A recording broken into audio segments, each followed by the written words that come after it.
Houdini had a number of things that were really great showpieces. I mean, you know, funnily enough, I think when he started working as a magician, one of the things that he did in the act was get out of a pair of handcuffs, and the manager who sort of took him on said, listen, forget everything else and let's concentrate on that. And so everything from then on really became a version of escape, and so he really did a lot of work with handcuffs.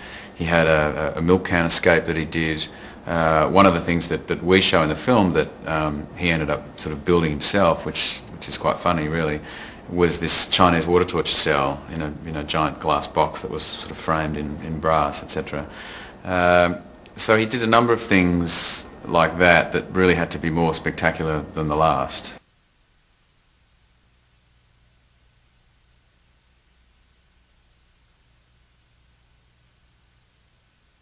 Every town he went to, he would stage a stunt at the police station, and he would show how he could break out of the jail and break out of the handcuffs. And he really did study handcuffs and locks. He worked for a short time as a locksmith, and they say he had an incredible visual memory. And the other thing that I found out is he said, well, in the end, there are only like 20 brands of handcuffs. So he knew the workings of every handcuff. He could see them, and he'd just know immediately what key would fit it. But what he did was something that really captured the imagination of both people and the press, because it was sort of like, I'm the little man and I can break out of a jail and I can break out of every cop's handcuffs.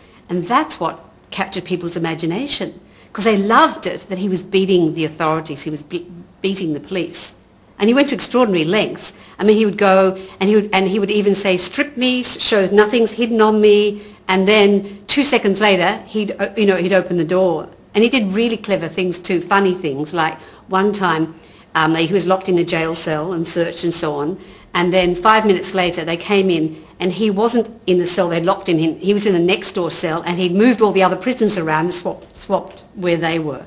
So all this was clever and witty, and it became written about, and that's how he started becoming more than just, as he started out, just another magician or another escapologist. He had a personality that was determined, and I would say slightly obsessive, because truly the sort of the amount of energy he put into training and obsessing on tricks and so on, you have to be pushing things to the limit to be that ambitious and competitive. But I think it was all about wanting to be somebody and wanting to be recognised.